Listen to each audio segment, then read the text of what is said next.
Olá, pessoal! Bem-vindos ao Fortinet Brasil Podcast. Eu sou a Poliana Lopes e convido você a explorar o universo de cibersegurança com especialistas do setor, abordando tendências, desafios e soluções inovadoras para a segurança digital. O nosso convidado de hoje vai trazer muita informação importante sobre transações financeiras e proteção de dados e já adianto uma coisa aqui para a nossa audiência. É uma verdadeira aula. Antes de começarmos o recado, já nos segue aí nas redes sociais e nas plataformas de podcast? Siga e compartilhe com quem curte cibersegurança. Acompanhe também todos os episódios do Fortinet Brasil Podcast e envie também as suas dúvidas para os próximos entrevistados. Estamos te esperando, hein? E é com grande satisfação que eu quero apresentar aqui o nosso entrevistado de hoje, o Paulo Conduta, que é CISO do Ouribank e membro coordenador da Comissão de Cibersegurança dentro da ABBC. E membro também do GT de Cibersegurança, do Open Finance, e do GSEC do Pix. Paulo, seja muito bem-vindo ao Fortinet Brasil Podcast. Muito obrigada por você ter aceito o nosso convite. É muito bom ter você aqui hoje. A gente teve uma conversa que só de alinhamento ali, mas foi uma verdadeira aula para mim. Eu tenho certeza que hoje vai ter muita curiosidade, muita coisa interessante aí que os nossos ouvintes ainda não viram por aqui. Então, mais uma vez, muito obrigada, seja muito bem-vindo. Obrigado, Poliana, obrigado, Fortinet, pelo convite. A ideia aqui é trocar ideia, apresentar um pouco do nosso trabalho, né? E evoluir, né, cada vez mais com a maturidade da cibersegurança. A gente estava falando aqui, antes mesmo de começar o episódio, que todos os que eu entrevisto aqui, que são ligados à cibersegurança, participam de muitas comunidades. Como já foi falado aqui na introdução, são membros aí de diversos grupos. Então, eu já queria puxar esse gancho para pedir para que você conte um pouco da sua história com a tecnologia e como que você se interessou pela área de cibersegurança. E até qual foi esse caminho trilhado para você chegar na área de cibersegurança em um dos setores mais dinâmicos da economia, que é o setor financeiro? Legal. Bom, comecei cedo, né? A minha jornada dentro da área de tecnologia começou com 14 anos, né? Bem cedo. Quando eu comecei a iniciar meu colégio técnico, que acho que foi a melhor decisão da minha vida de ter tomado, né? Na época a gente falava que era processamento de dados, né? Mal existia, acho que nem tem mais esse curso hoje em dia. E iniciei com 14 anos, fazendo estágio, por sorte, dentro de um provedor de internet que tinha ali diferentes cenários de tecnologia. Coisas que eu me apaixonei, propriamente dita, tipo software livre, redes, conectividade, né? E eu tô falando de uma época que foi o início da internet, né? Tô falando de 1994. Viu tudo acontecer. Não, eu passei por todas as etapas e evoluções tecnológicas que a gente pode ver que tem hoje dentro do nosso dia, né? Então, conectividade, né? Parte muito também das questões de conectividade no celular, né? Eu sou da época que a gente tinha conexão WAP, né? WAP, que era um celularzinho pequeno com uma telinha que tinha uma operação bancária ali na época. Então, eu passei por bastante ali experiência nessa jornada ali tecnológica. E dentro desse provedor de internet, né, eu tive o desafio ali, primeiramente, de iniciar minha carreira, conhecer, né, tive excelentes professores que me deram ali uma visão do que era o software livre, do que era redes, do que era a internet, né?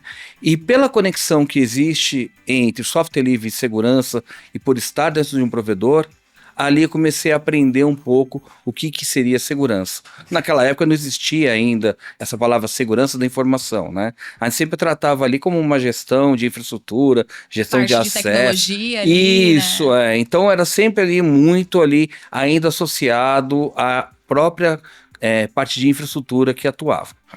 E com o passar do tempo, né, começaram a surgir necessidades de evolução nessa questão de, dentro do próprio software livre, criação de firewall, criações de conexão, segmentação de redes, uma série de coisas que eu particularmente gostei bastante, né?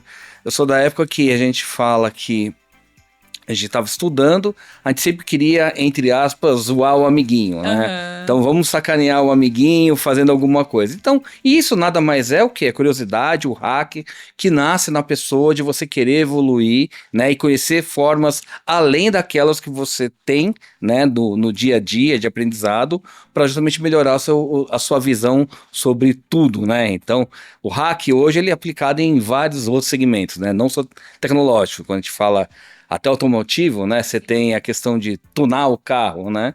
É justamente extrair mais potência do carro que veio de fábrica. Quando a gente fala de hack também, é extrair mais até daquilo que a tecnologia está te entregando. Você tem essa questão toda. E aí você tem a questão pro mal e pro bem, né? Existe o hack do bem, né? Que você usa o seu conhecimento que você tem para o bem, né? Para proteção e para, por exemplo, estudos e outras questões. E o pro mal, né? Quando ele vai para uma questão mais do crime, né? A subtração de valores e etc. Perfeito. Então a sua história é de longa data mesmo, né? Sim. Ou seja, quando você chegou, não tinham muitas das coisas, das tecnologias, dos avanços que a gente vê hoje. Mas eu imagino que foi uma oportunidade também de sempre ir mudando, né? Sim. Evoluindo. E você trouxe a característica da curiosidade. Exato. Tem que ter, né? Nesse mundo em constante evolução. Tem. E uma coisa também que é muito importante, que eu trago até para os dias de hoje, né? A questão do software livre, que foi por onde eu comecei a embarcar dentro da parte de tecnologia, trouxe uma questão muito importante, que é a questão de comunidade, né? Sim. Dentro do software livre, não existia muita literatura. Se existia, era muita literatura em inglês, com livros assim maçantes e muito acadêmicos, né? Que depois, claro, evoluíram. Hoje você tem diferentes literaturas direcionadas e muito bem escritas nos dias de hoje, mas no passado era muita coisa assim que você tinha maçante, né? Era aquela questão de você ter uma linguagem muito técnica. Muito técnica, mas é muito acadêmica, porque não existia o uso massivo ainda do software livre, salvo nas faculdades, por isso da questão acadêmica, e nesses provedores de internet, né? Que começaram ali a ter uma evolução natural do software livre. E isso gradativamente, né, aguça aquela ideia de você procurar, né, na internet, procurar em fóruns, participar de grupos, né? E da mesma forma também que poder contribuir. Tá? E eu sigo essa premissa dentro dos dias de hoje também, né? Legal. E aí, puxando aqui ainda, falando, né, um pouco sobre a sua atuação, sua história, você atua hoje direto com o Banco Central do Brasil, Bacen, Isso. Coordenando um grupo que define as diretrizes para o mercado financeiro. E aí eu queria que você nos contasse um pouco sobre essa experiência e de que maneira isso influencia as políticas de segurança que impactam não somente os bancos, mas também todo o ecossistema financeiro. E qual que é o papel do Bacen, né? Eu acho que é uma curiosidade aqui para muita gente nesse cenário. E como as instituições financeiras, como por exemplo o Orim Bank, têm se adaptado a essas novas regulamentações e desafios impostos aí pela crescente digitalização do setor. Legal. O Bacen, eu posso te falar, o Bacen é o Banco Central do Brasil, né? Ele é o principal banco central, vamos dizer assim, que atua de forma ativa com as preocupações de cibersegurança no mundo inteiro, tá? Eu posso te falar, não é à toa que o Banco Central recebeu diferentes prêmios, principalmente na questão de inovação e também na questão de proteção cibernética, né? Então é bem importante frisar que o Bacen tem um papel muito importante para fomentar a questão de cibersegurança. Porque ele entende que hoje, o cenário de cibersegurança para o setor financeiro é algo preocupante. É um dos principais riscos hoje para o mercado a questão de cibersegurança. E o Bacen, já de longa data, vem introduzindo diferentes resoluções, né, que justamente trouxeram essa maior, vamos dizer assim, maturidade ou necessidade de maturidade para o mercado, né? Posso falar aqui abertamente que em 2017, se eu não me engano, existiu a primeira resolução assim mais direcionada à parte de cyber, que é a 4658. Né? Essa resolução trouxe uma série de exigências para o mercado. Naquela época, já falando das questões de cloud, uma preocupação muito direcionada do Bacen na crescente utilização de cloud, né, e inovação, e ter ali sistemas e formas controladas para garantir a segurança do ecossistema financeiro. tá? Então o Bacen veio com uma série de imposições para que todo o mercado financeiro pudesse seguir vamos dizer assim, essas linhas matrizes, né, do baseline de segurança e pudesse introduzir ali uma maturidade para todo o ecossistema. Legal, e aí dentro disso a gente ainda tem o que você trouxe aqui no início, que é o GT. Ah, sim, claro. E o GESEC, né? É, a GSEC, é. O Bacen, ele tem, como, vamos dizer assim, com forma de operar, ele opera por intermédio de resoluções, tá? Só que essas resoluções, elas têm uma base técnica para que ela seja escrita e depois publicada no mercado, que é justamente esse trabalho desenvolvido por essas áreas do GTSEC, GT Segurança, por exemplo, do Open Finance, e do GESEC, que é do Pix, tá? Ali o Bacen faz provocações para o mercado, definindo ali riscos que ele identifica de forma bem macro, para que a gente estude aquele determinado risco, proponha soluções e avalie se aquele determinado risco é ou não algo, vamos dizer assim, impactante para as instituições financeiras. Então nós discutimos ali com diferentes instituições, né? Nós temos instituições da FEBRABAN, os associados da FEBRABAN, os associados da BBC, que no caso para o qual eu represento, que discutem ali ativamente formas de poder atender aquelas provocações colocadas pelo Bacen para justamente a gente elevar ali a maturidade de segurança. Então, quando a gente fala do Open Finance, a gente teve ali um trabalho muito grande, tá? De antes mesmo de surgir o Open Finance, de definir como que seriam as regras do jogo para que todas as instituições pudessem trocar as informações. Então nós sentamos, né, como a BBC ali, sentamos no grupo interno nosso, depois levamos do grupo interno para esse grupo do GTSEC, discutimos ativamente com outras instituições de diferentes portes, definimos ali o que seria como padrão de controle que a gente poderia ter para o mercado financeiro e levamos para o Bacen essas regras. O Bacen pegou, estudou, concordou, deu a chancela e colocou isso como uma resolução. Colocando como resolução, todos os bancos e participantes têm que seguir essa diretriz. Essas diretrizes, vamos dizer assim, mínimas que as instituições têm que seguir para poder participar dentro do ecossistema, tanto do Open Finance como também do Pix. A gente já puxou aqui gancho para a próxima pergunta, quando a gente começa a falar sobre meios de pagamentos, né? Então é interessante perceber que não é da noite para o dia, não é porque surgiu ontem o Pix, ontem no modo de dizer, claro, né? Mas assim, a gente está falando de um meio de pagamento que é novo, né? Sim. Em teoria. E aí a gente tem o Open Finance também, ou seja, existiu todas essas discussões antes, então toda uma preocupação de vocês para que isso fosse se aplicado, já pensando em experiência, em segurança, que aí é o que eu já puxo aqui, né? Pix e Open Finance não é novidade para ninguém, que revolucionou a forma, e eu tô falando agora como CPF mesmo, como alguém que utiliza esses meios de pagamentos, porque nós não tínhamos isso antes e agora nós temos numa questão de rapidez, facilidade, na palma da mão, no aplicativo. Você tem uma visão privilegiada, né? Porque nós estamos aqui falando com um CISO. Então, eu queria ouvir aí, dentro dessa sua visão, uma fala sobre os desafios e oportunidades que essas inovações trouxeram. Então, quando a gente fala sobre Pix, Open Finance e olhando para a segurança da informação. Então, se você pudesse também nos explicar um pouco como que as instituições, elas estão lidando com os impactos dessas digitalizações, porque eu imagino que exista, né, dentro das operações, e quais são as principais preocupações relacionadas à segurança de dados, e como que faz, né, como é que eu faço ali para garantir uma experiência segura, confiável para os meus clientes e, ao mesmo tempo, pensando que existe uma complexidade crescente aí no ecossistema financeiro. Então, como que a gente trabalha isso pensando nessas novas formas de pagamento? Legal. O Pix veio como um revolucionador dentro do mercado financeiro, né? Quando não existia o Pix, a gente falava que existiam algumas transações que eram executadas através do TED ou do falecido, né, recente falecido DOC. Né?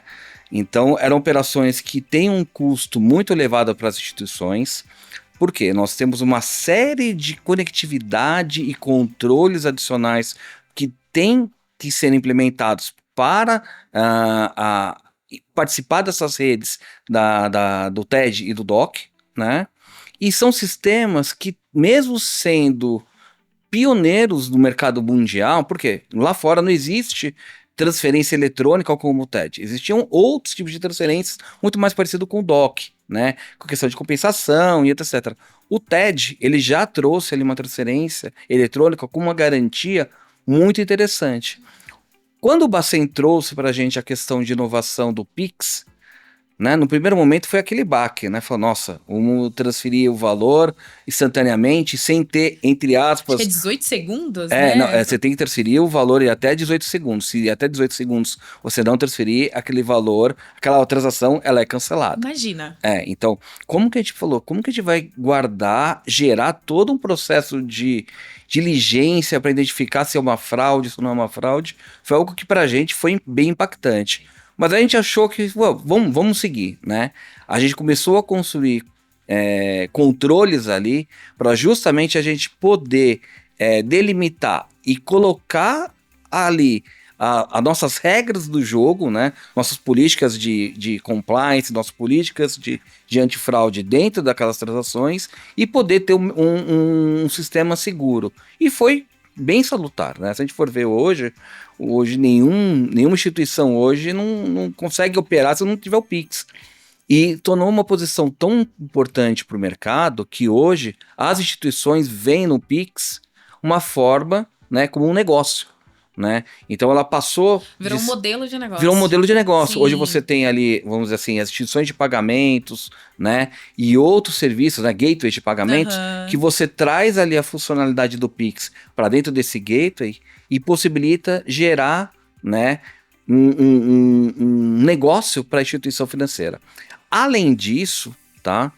Toda a redução de custo do financeiro do Bacen de retirar toda a questão de papel moeda e uma série de outras exigências que eles tinham do passado, o Pix já se pagou facilmente hoje no mercado, tá? Então, se a gente for ver, o Pix foi assim impactante, foi um desafio muito grande que o mercado teve ali pela frente, e o Bacen falou, não, vamos seguir em frente com o Pix. Compraram a briga e falou, e vamos seguir. E hoje a gente vê que realmente é algo que não existe. A gente fala assim, como a gente tinha o Pix, como a gente não tinha o Pix no passado, como a gente consegue viver sem o Pix, e né? a aceitação da sociedade, né? Porque eu lembro que foi questão de pouquíssimo tempo para eu frequentar um restaurante, um estabelecimento e ele não aceitar. Exato. E logo na sequência todos começarem a aceitar. Hoje um ambulante aceita Pix. Exato. Não é só mais, porque no início eu lembro que tinha questão dos estabelecimentos, mas eu não... Aí eu tô falando com uma pessoa claro. com olhar de fora, né? Eu não sinto que houve tanta resistência. Exato. Teve a questão no início ali de uma... E eu vou falar por mim mesma, de uma falta ali de confiança, talvez por não conhecer. Mais medo mesmo do desconhecido, né? Nossa, será que isso é seguro mesmo? A gente vai falar um pouco mais pra frente, né, sobre isso. Mas eu imagino que pra vocês também, pensando em um banco, deve ter tido também um trabalho aí. Como que eu faço pra que o meu cliente entenda que é uma transação segura? Exato. E aí, o que foi importante em todo esse papel dentro do Bacen? Para todo participante do Pix, ele criou, na verdade, um manual de segurança. Esse manual de segurança foi justamente aquele baseline que eu comentei anteriormente, para justamente ter um ambiente seguro, tá? E aí ele instituiu que toda a instituição que participe do Pix tenha esse baseline mínimo, né?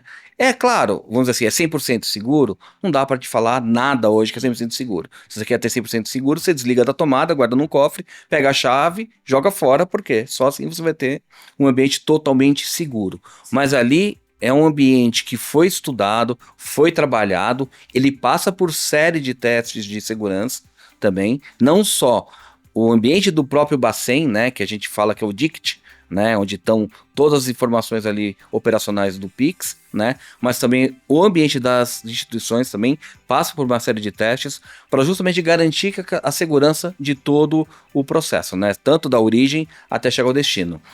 E aí, trazendo um pouco aí da outra questão que você colocou, do Open Finance. O Open Finance já veio numa pegada, na sequência do Pix, que começou com o principal objetivo, que começou em fases, vamos dizer assim, né? Hoje nós estamos na fase 4 do Open Finance, evoluindo para a fase 6, logo em breve. Ela aí começou, primeiramente, com a troca de informações das próprias instituições. O que a instituição tem como serviço? Isso foi a fase 1. Depois, na fase 2, foram a troca de informações dos clientes. Então, por exemplo, eu, Paulo Conduta, quero disponibilizar para o Open Finance as minhas informações de conta, onde eu tenho conta, qual a minha conta. Sim. Legal. E depois eu comecei, dentro da fase 2 ainda, tinha a questão de disponibilizar, por exemplo, informações de crédito, para que eu possa pegar essa informação que eu tenho num determinado banco, compartilhar com a outra instituição e essa instituição poder ofertar para mim, por exemplo, uma menor taxa. Essa foi dentro da fase 2. Né? A ideia inicial do Bacen era começar com esse processo de crédito, mas eu vi uma maior, vamos dizer assim, adesão, foi justamente na fase 3, quando ele trouxe o Pix para dentro do Open Finance, para você poder operar a sua conta por intermédio de um outro aplicativo, acessando a sua conta e fazendo as transações de pagamento dessa outra conta. Então hoje eu vejo o Open Finance como benéfico para o mercado, tá? Porque dá o poder para o usuário final de escolher aonde que ele quer manter o dinheiro dele e aonde ele quer operar com serviços financeiros com qualquer instituição participante do Open Finance. Então, por exemplo, eu quero ter a conta no Oribank, mas eu quero, por exemplo, utilizar os serviços momentâneos do Bradesco, do Itaú ou do PagBank, por exemplo. Então, eu mantenho a conta dentro do Oribank. Eu não preciso transferir um valor para essas instituições para utilizar os serviços delas. Eu simplesmente falo o seguinte: olha, instituição A, eu quero utilizar seus serviços de câmbio. Eu vou lá, utilizo os serviços de câmbio daquela instituição. Terminei de utilizar, aquela informação continua aqui aonde? No meu banco, onde eu tenho a conta. Eu não preciso ficar transferindo fazendo várias transferências bancárias para utilizar aqueles serviços. Então, é até benéfico para o usuário final, porque hoje a gente tem aquele serviço que é o de quem esqueceu seu dinheiro nas contas bancárias, né?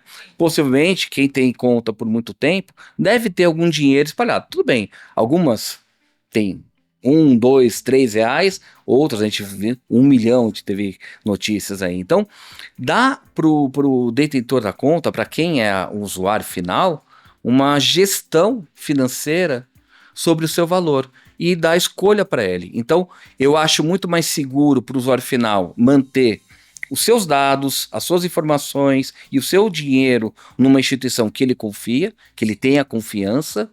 E quando eu quiser utilizar, enquanto quiser utilizar aquele determinado produto, eu aciono aquela instituição e faço uma operação de bancária, de empréstimo, uma operação de compra de dólar, uma operação de um Pix, uma operação de um cartão ou qualquer outro tipo de solução. Então, isso dá essa flexibilidade. O Open Finance justamente é isso, é democratizar. Essa facilitação, né? E democratiza. Porque você não depende de uma série de questões para abrir uma conta, você mandar seu documento, tirar sua foto, mandar a foto para ele. Então, quer dizer, você imagina todo um processo de onboarding já seguro, que foi executado por aquela primeira instituição que detém a conta da pessoa, né? E as outras instituições só utilizam o quê? Ó, tudo bem, eu confio no processo que essa instituição que detém a conta fez para abrir a conta e vou seguir a minha vida ofertando serviços bancários para essa pessoa. É essa a ideia. Ou seja, pensando em usuário, como usuária de novo, para mim a experiência é o melhor dos mundos. E curioso, você falando agora das fases, né, das etapas, eu fui uma das pessoas que entrou na fase 3. Que aí foi quando eu comecei a entender Open Finance, e aí a gente vai conversar agora sobre isso, né? Como que foi essa conscientização, como é que eu explico isso para quem não conhece. Porque de início eu não tinha entendido, mas eu sempre reclamava. Eu tenho uma conta no banco tradicional e eu tenho uma conta num banco digital. Exato. Só que eu não quero ficar alimentando duas contas separadas, tendo que ter esse trabalho de gerenciamento. E aí, com o Open Finance, isso já facilitou.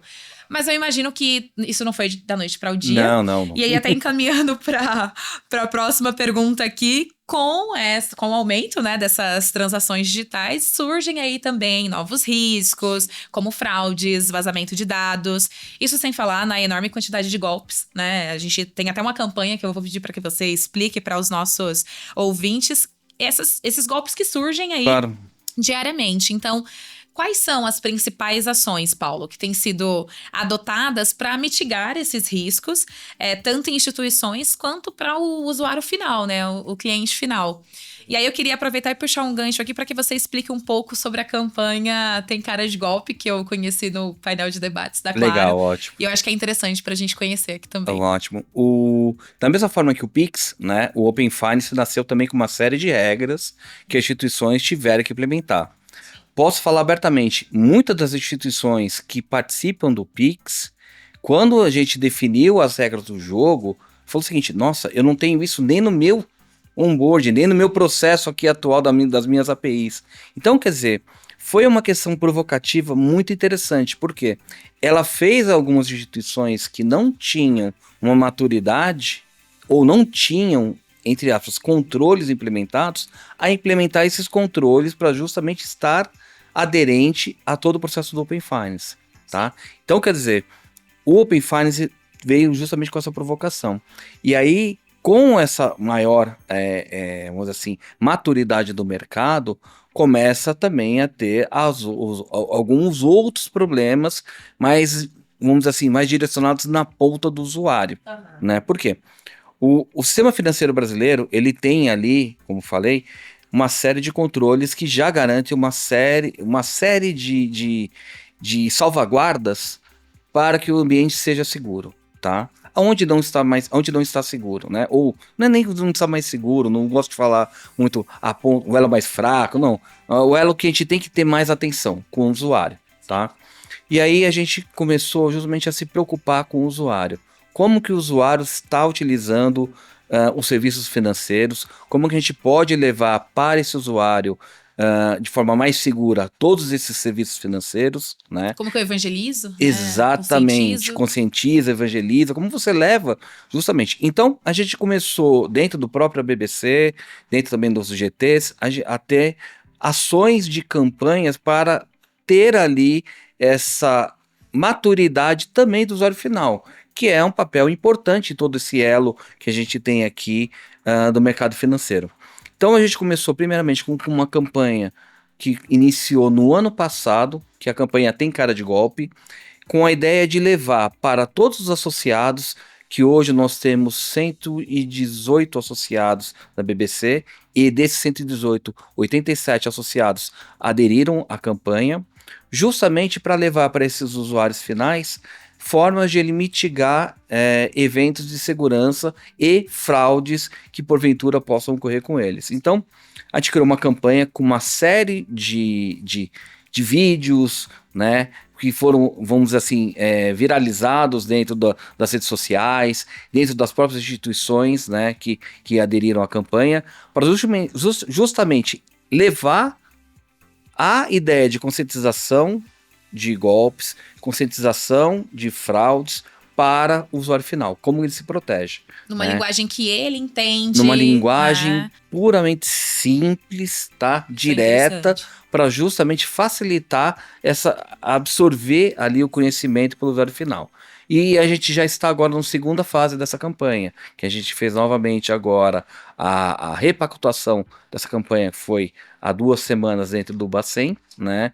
Então nós fizemos ali justamente uma discussão aberta com o mercado e com o público em geral para apresentar essa segunda fase, que é trazer agora o usuário final falando como que ele evitou de cair em determinado golpe, determinado crime virtual, né? Então a gente está agora trazendo os usuários finais para trazer as suas experiências, testemunhar ali e fazer com que essa troca de informação, né, aberta e às vezes de forma mais popular, assim, leve essa questão toda de evangelização da cibersegurança e da antifraude. Interessante essa questão do testemunho, né? Porque às vezes as pessoas, eu vou falar pela minha família. Meu pai pode ter muito mais facilidade de entender o que eu estou dizendo para ele a respeito ali de um golpe, de uma possível ameaça, né? Do que olhando para uma instituição que muitas vezes ele vai olhar como uma pessoa mais velha, como algo distante. Então, a partir do momento que vocês convidam, né, outros CPFs, pessoas comuns para fazerem parte disso, essa mensagem ela é disseminada de uma forma mais próxima da realidade dele. Exato. E nada mais fácil para o usuário capturar a informação e utilizar no seu dia a dia do que colocar ele dentro ali da situação. Então, por exemplo, você, eu, qualquer pessoa que fala que trabalha com segurança, alguém já deve perguntar para você: invadiram meu WhatsApp. Como que eu descubro quem tá mandando mensagem para mim lá da China, lá de Hong Kong, lá de Como outros que eu sei o números? que é ou não golpe? Que link que eu devo ou Exato. não clicar? Posso eu clicar? Posso clicar? Não, Não, sempre não, nunca não clique. Então, a ideia é justamente essa, a gente levar para a população, né? E foi uma campanha que ela teve uma grande adesão e teve uma resposta muito interessante do público e da própria mídia. Por quê? A BBC, ela reúne os bancos, né? Que tem vamos assim, a gente chama de faixas S1, S2, S3, S4, S5. São faixas ali de faturamento com relação ao mercado financeiro. A BBC, ela reúne a maioria da faixa 3 e faixa 4 e faixa 5. Né? Que são bancos que têm o menor porte, não são os 4, 5 bancos que reúnem a maioria da população brasileira. E ali a gente trouxe uma campanha que esses bancos conseguiram absorver, conseguiram ter mídia ativa de levar para o seu público final com custo mínimo de investimento da instituição para poder atender a esse requisito ali, que também é um requisito obrigatório, tá? Segundo o Bacen, de levar a conscientização de cibersegurança para o usuário final. É interessante porque vocês precisam trabalhar com a inovação, vocês precisam trabalhar com a aplicação da segurança da informação e, ao mesmo tempo, do lado do cliente, com a conscientização e com o equilíbrio ali de experiência dele versus segurança, né? Numa conversa que eu tive com o DPO da Alpargatas, né? Ele fala uma coisa que é pura verdade. Eu não posso perceber, eu não posso deixar o meu cliente perceber, Poli, que ele tá, que enquanto ele tá fazendo uma compra, enquanto ele tá utilizando de um dos meus serviços, eu tô com uma equipe e várias coisas acontecendo em paralelo. Então eu imagino que a mesma coisa os clientes de vocês. Eles, é bom, sim, que eles saibam que vocês se preocupam com ele, por isso existe a campanha e tem cara de golpe, por isso existem todas essas preocupações, mas ao mesmo tempo não é para ser algo tão evidente ali, né, que ele fique, meu Deus, né, que cria ali, talvez, ao invés de uma sensação de segurança, uma sensação de medo, né, deles. No setor financeiro a gente tem uma vantagem, né, porque, querendo ou não, se você não confia naquela instituição... Você nem utiliza, Você nem utiliza. Você nunca vai colocar o seu dinheiro, que você suou, trabalhou durante anos, numa instituição que você não confia. Então, primeiramente, a gente tem que manter a confiança desse usuário. Mas não adianta nada eu dar essa confiança para esse usuário e não deixar esse usuário usufruir dos meus próprios serviços. Né? Então, eu tenho que ter formas de dar essa confiança, de levar, vamos dizer assim, controles de segurança para o usuário sem gerar uma fricção, tá? É um desafio? Claro que é um desafio, é muito grande. Por quê? Quando a gente fala de transações que tem que demorar 18 segundos, eu tenho que passar em toda uma análise, em todo um processo, que é um processo que para o banco é crítico, que eu não posso perder 1 milésimo de segundo, porque eu posso gerar um impacto para aquele determinado usuário. Então a gente tem um desafio muito grande ali, tecnologicamente falando, e também de processos ali dentro da instituição. Então a gente cria ali formas mitigatórias, cria várias camadas ali de segurança, falha uma, vai pela outra, falha uma, vai pela outra, para justamente garantir essa alta disponibilidade desses serviços e garantir que o usuário tenha no final o quê? Aquilo que ele quer utilizar. Eu quero entrar no aplicativo financeiro, por exemplo, quero ser reconhecido como Paulo, quero utilizar os serviços da instituição, do Unibank, por exemplo, e quero seguir de forma segura utilizando esses serviços, né? E não correr o risco de lá na frente tomar um determinado golpe. Então, esses desafios são grandes, tá? Hoje a gente está falando que o maior desafio, como posso dizer, o mercado, vamos assim, não é nem o mercado, é muito mais fácil para o bandido e para o crime organizado hoje ir e fazer um ataque ou, na verdade, aplicar um golpe financeiro do que ele estourar uma agência bancária. Sim. Então, Existe hoje sim o crime organizado dentro desses grupos, né? Hoje não é mais aquele garoto de faculdade, né? Aquele menino que tá no porão de capuz lá, na espreita tentando fazer ataque. Não, hoje a gente tem organizações criminosas, algumas delas ligadas, inclusive, com organizações físicas, tá? Organizações que falam hoje que tem hoje no mundo real, né? Que estão praticando esse tipo de golpe. Por quê? Eles entendem ali uma facilidade. Eu estou atrás de um computador, estou, entre aspas, num ambiente não identificável, aplicando um golpe com uma senhora, com uma pessoa ali, ou com uma empresa, para que eu consiga, por intermédio dessa fragilidade existente, fazer uma subtração de um valor daquela determinada pessoa, tá? Então, isso daí é algo que realmente a gente tem que se preocupar bastante, né? A gente vem investindo bastante, né? Lá dentro do banco e até no mercado financeiro todo, para justamente a gente evitar e também mitigar todo esse tipo de possibilidade de crime organizado participando do processo. Olha, como cliente, como usuário, é muito bom saber que quando a gente olha para o Brasil, em questão de meios de pagamento, nós estamos falando de um país que tem uma gama, né, de possibilidades, né? Só aqui a gente já falou de 2 novos meios de pagamento, já falamos de um que foi aposentado, tem o TED, tem outras formas também. É interessante ver que a gente tem essa pluralidade, mas ao mesmo tempo a gente tem essa preocupação, né? Sim. Tem a preocupação do Bacen que se estende a todas as instituições e o trabalho de vocês mesmo ali, né? De investir tempo nisso, né? Tem um ponto até que eu lembrei agora que a gente levou até nessa última, na repactuação que a gente fez agora do Tem Cara de Golpe, a gente trouxe ali o próprio Banco Central, trouxemos a Anatel, trouxemos a Polícia Federal, a Polícia Civil de São Paulo, né, e a própria BBC, para falar das questões dos crimes financeiros, né. Nós temos hoje, e temos que reconhecer, uma Polícia Federal preparada para atender e para combater esse tipo de crime. Claro, se a gente for pensar, precisaria de muito investimento ainda, mas ela está se preparando para fazer esse combate ao crime organizado. A Polícia Civil, com o DC Cyber, é uma importante delegacia que atua diretamente na identificação e mitigação desses crimes virtuais, tá?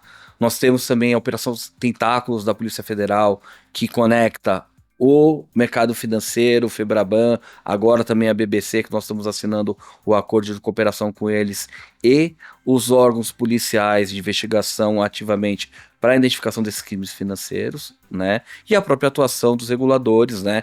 A BBC, como eu comentei anteriormente, e também a própria Anatel, né? Se a gente for ver o papel da Anatel, também é um papel muito importante na mitigação desses eventos. Por quê? A Anatel fornece o quê? Conectividade, por onde acontece justamente todos esses crimes. Então, identificação de centrais falsas, identificação de números que fazem golpes, atuação direta para fazer um takedown de todas essas ações. Então, a Anatel também tem um papel bem importante de fomentar esse processo ali para mitigar esse tipo de evento. Então, quer dizer, cada vez mais a gente está indo num cenário de colaboração, justamente para poder, ali, de certa maneira, combater esse crime, né, de forma organizada e principalmente inteligente. Sim. Porque somente com inteligência a gente combate o crime organizado. E envolvendo diferentes frentes, né? Com certeza. Não só uma visão ali para cobrir o tudo. Não adianta a gente só ficar lá na ponta, lá, de certa maneira, entre aspas, enxugando gelo, fazendo ali, ó, vamos fazer a segurança aqui do banco. Vamos fazer a nossa parte. A gente faz o banco lá, eu seguro minhas APIs, faço toda a minha proteção, coloco os MFA em tudo, faço tudo seguro aqui. Tudo bem, mas e o restante? E o combate a esse crime, né? Tem uma necessidade, a gente tem que discutir abertamente, leis mais fortes para combater esse tipo de crime. A gente tem sim algumas leis, mas que infelizmente elas acabam não sendo praticadas muitas vezes pelo judiciário por desconhecimento do juiz. Dependente, tem diferentes juízes, né? É um país gigantesco, né? Infelizmente a gente não vai conseguir levar esse tipo de conhecimento a toda a população. Então, não só a população, mas também até a essas varas que fazem essas vamos dizer assim, análise desses casos. Então, muitas vezes, a gente acaba tendo o quê? Uma justiça que não aplica a lei ativamente, né? e necessita ter um maior poder ali para justamente fazer esse combate. A gente, até conversando ali abertamente com o pessoal da Delegacia de Polícia Civil, muitas vezes aquela pessoa que pratica esse tipo de crime se torna conhecido dela. Você começa a falar, ô João, tudo bem? Quanto tempo não te vejo? Olha até onde vai a estratégia, então, né? Infelizmente, a gente sabe que esse tipo de crime, muitas vezes, ele é tipificado como de baixo risco e baixo impacto, mas que para a população é de alto impacto. Imagina uma senhora que ficou trabalhando durante anos da sua vida, teve a sua economia roubada, né? Ou teve seu nome envolvido no empréstimo financeiro, alguma coisa nesse sentido, e caindo num golpe, ela perdendo tudo aquilo. Tem pessoas que infelizmente perderam a vida porque não souberam lidar com isso. Então, a gente tem que tomar um certo zelo e entender que sim, esse tipo de golpe, ele é um crime, a gente tem que combater, tem que ir até todas as fontes que estão financiando esse tipo de crime para justamente evitar esse tipo de coisa, né? E não só esse crime aqui dentro do país, mas fora do país também, né? Porque muitas vezes acaba que muitos desses crimes, por falta de ser digitalizado e não ter mais, entre aspas, um endereço fixo, né? Vem lá de fora. Então a gente... E uma coisa engraçada, nas nossas análises de inteligência, a gente vê não só o crime de fora tentando entrar, mas também o crime daqui praticando lá fora. Então você tem grupos brasileiros que se especializaram nessa questão financeira, aplicando golpes aonde? Portugal, Espanha, em outros países também. Então tem muita coisa que a gente tem a colaborar, não só dentro do país, mas também fora, Eu poderia ficar aqui conversando contigo, porque é um tema que traz muita curiosidade, né? E principalmente quando a gente fala de nós como pessoas mesmo, né? Tirando aqui o crachá, tem muita coisa nova, é um tema que tá muito presente e é novo, né? No nosso dia a dia. Mas como eu tenho tempo aqui, né? E o meu ponto já me sinalizou, eu vou querer puxar contigo o tema de futuro pra gente encerrar aqui a nossa conversa, até pedindo um pouco sobre a sua visão com relação ao que vem por aí, das próximas inovações em cibersegurança no setor financeiro. Então, o que a gente pode esperar? E para que você comente um pouco sobre NFC e as novas fases do Open Finance. Você já começou, já trouxe aqui, né, algumas coisas. E se você acredita que isso vai moldar, eu imagino que sim, né? Mas o futuro das transações e proteção de dados. Então, qual que é a sua visão hoje, pensando de futuro? Legal. Eu acho que no futuro a gente vai ter, por exemplo, o Pix se tornando mais ativo dentro do mercado financeiro, tá? Não só no que já é praticado nos dias de hoje, mas também substituindo, por exemplo, meios de pagamento como cartões de crédito e outros tipos de pagamento. Por quê?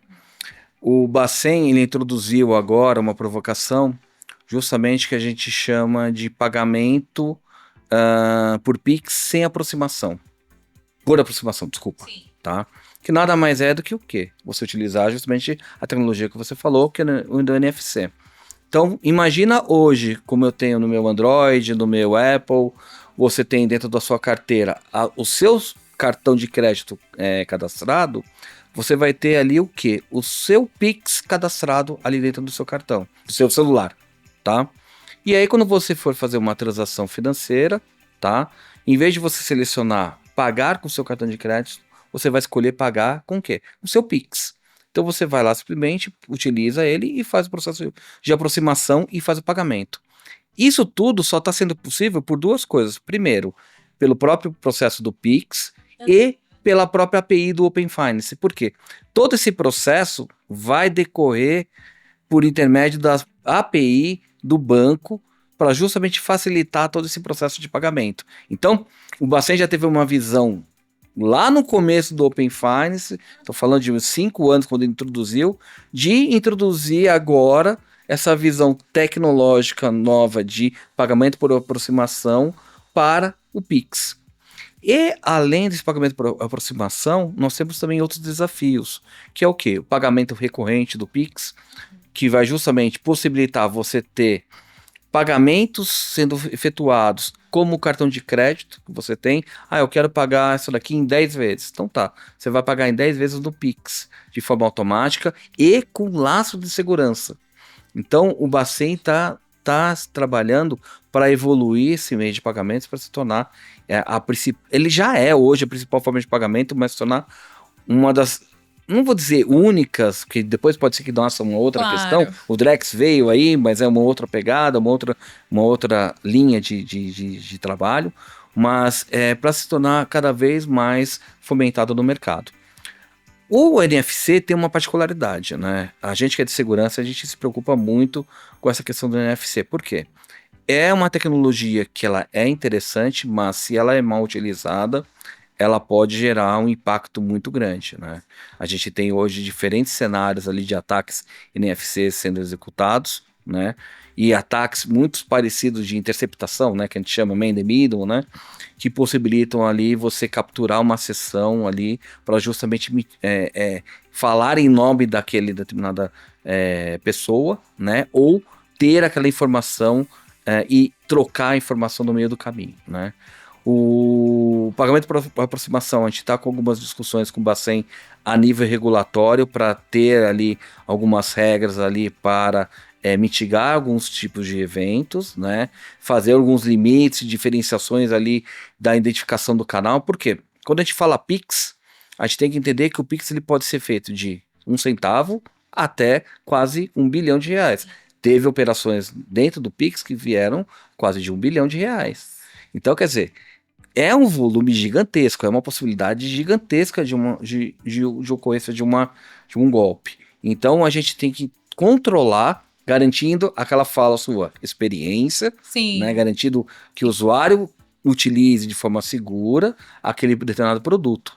Então a gente está com algumas discussões ali bem abertas para evoluir com essa questão do pagamento por aproximação. Que hoje o Google acho que já está praticando, se eu não me engano, com o C6 e com o PicPay, né? São 2 acordos que eles têm ali com essas instituições para já introduzir dentro da carteira do próprio Google, né?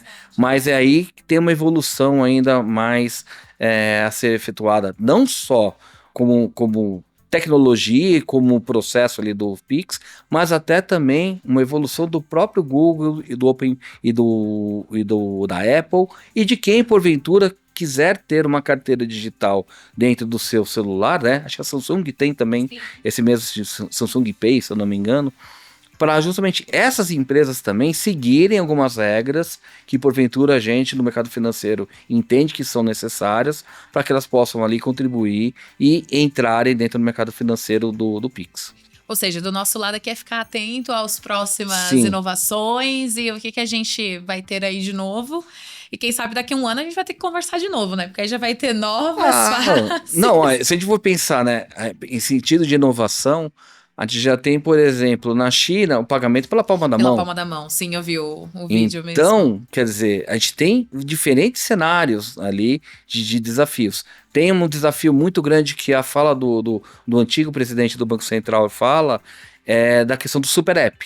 Ele entende que cada vez mais as instituições não vão ter o seu aplicativo, ou elas vão ter que ter aplicativos robustos que vão ser completos, que são chamados super apps, né? Então, a gente vê algumas instituições que estão indo nessa linha, claro, instituições com sentido ali de atender mais a pessoa física do que propriamente pessoa jurídica, né? Pessoa jurídica já entra num outro mercado, já entra numa questão ali de wallet, que é muito, de certa maneira, quase parecido com essa questão do super app, né? Que o super app é na palma da mão, a wallet é na palma do computador para você operar os seus serviços. Então, você tem diferentes formas ali de atender esses diferentes públicos, mas a gente tem que entender que o mercado se revoluciona, a gente tem que estar antenado, tem que estar com uma visão. Daqui a pouco a gente vai ter que fazer um firewall de mão, uma questão que a gente nunca pensou na vida, né, no passado. Nossa, Paulo, muito obrigada de novo. Que isso. Por essa conversa. Foi uma aula de verdade. Depois eu vou pedir, né, para que os nossos ouvintes comentem aí, tragam também. Quem sabe a gente não faz uma parte 2, né, para falá aí de novo sobre o que vem pela frente. À disposição. Queria deixar aqui aberto para você agradecer Claro. Enfim, colocar nas suas palavras finais. Legal. Acho que vale fomentar a campanha Tem Cara de Golpe, tá? Sim. Que é uma campanha que ela não é só voltada para o mercado financeiro. Você, população, qualquer pessoa, pode entrar dentro do site, tá? www.temcaradegolpe.com.br e utilizar essas dicas para o seu dia a dia, tá? Utilizar as recomendações que a gente coloca ali para você e sua própria família, tá? Distribua, compartilhe. A ideia é justamente essa, viralizar e levar essa informação para todos os usuários financeiros e não financeiros, querendo ou não, tá? A gente entende que a educação é a principal arma contra o golpe e contra o crime digital. Não, e a gente vai deixar o link disponibilizado também na descrição, Ótimo. Tanto no Spotify quanto no YouTube. Eu acho que é importante, até quando eu tava lendo o roteiro, né, as meninas colocaram para frisar, porque é uma campanha que vale para todos, claro. Né? E nós aqui, como Fortinet, como podcast, a gente também quer disseminar essa mensagem. E essa é outra coisa que eu queria falar. Acho que é muito importante esse papel que vocês estão fazendo, né? Disseminar conhecimento não só com a comunidade de cibersegurança, mas com a população em geral, tá? Porque a gente tem que apresentar quais são as nossas, vamos dizer assim, armas que nós temos ali no combate, colocar para a população que nós estamos ativamente ali combatendo o crime cibernético. É difícil? É difícil, dá trabalho? Dá trabalho, mas é importante te levar que é uma luta que a gente está aí ativamente. E pensar que o mercado financeiro, o mercado de tecnologia, hoje está muito mais evoluído que no passado. Né? E essa evolução traz uma maior segurança para o usuário final, tá? Pode ter certeza, é muito mais seguro hoje você fazer uma operação no seu celular, no seu computador via Pix, do que você ir até uma agência bancária e fazer uma operação dentro de uma agência bancária, né? Então, pode ter certeza, a evolução e a inovação tecnológica que aconteceu no mercado financeiro, ela trouxe benefícios. Claro, benefícios vão para os dois lados, para o lado do bom e para o lado do mal. A gente tem que sempre se preocupar com esses dois lados. Por isso que é importante a gente ter controles ali ativos para justamente mitigar esses eventos. E vocês fazem um papel muito importante de disseminar essa cultura, disseminar a segurança, não só no mercado financeiro, mas como a gente estava falando, no mercado de saúde, né? Sim. Então é importante vocês terem também esse papel de disseminar toda essa questão de cibersegurança. Isso tem que fazer parte da nossa missão, né? Muito obrigada mais uma vez, Paulo. E agradecer a vocês que nos acompanharam em mais um episódio do Fortinet Brasil Podcast. É um prazer ter a sua audiência aqui e saber que esse conteúdo pode impactar tantas pessoas. Lembre-se de nos seguir nas redes sociais e nas plataformas de podcast para não perder os próximos episódios. Um grande abraço e até logo!